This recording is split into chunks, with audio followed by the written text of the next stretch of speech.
ലോകം കണ്ട 2 ന്യൂക്ലിയർ ആക്രമണം അതിജീവിക്കുക. റേഡിയേഷൻ ഏറ്റിട്ടും 93 വയസ്സ് വരെ ജീവിക്കുക. വിശ്വസിക്കാൻ പ്രയാസമാണെങ്കിലും ഇത് ട്യൂറ്റോമു യമഗുച്ചിയുടെ കഥയാണ്. 3 മാസത്തെ ബിസിനസ് ട്രിപ്പിനായി ഹിരോഷിമയിൽ വന്നതായിരുന്നു യമഗുച്ചി. ഓഗസ്റ്റ് 6, 1945. അദ്ദേഹം തിരിച്ചു പോകാനുള്ള ഒരുക്കത്തിലായിരുന്നു.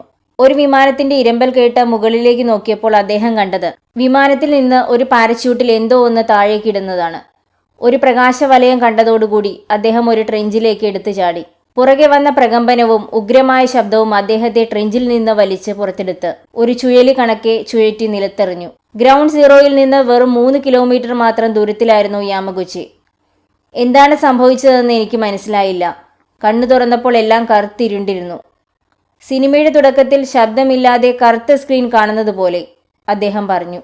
അദ്ദേഹത്തിന്റെ കൈകൾക്ക് പൊള്ളലേക്കുകയും കേൾവിശക്തി താൽക്കാലികമായി നഷ്ടപ്പെടുകയും ചെയ്തു.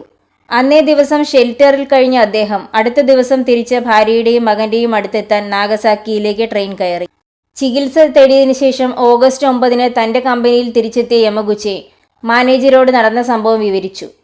ഒരു ബോംബ് കൊണ്ട് എങ്ങനെയാണ് ഒരു നഗരം തകർക്കപ്പെടുന്നത്?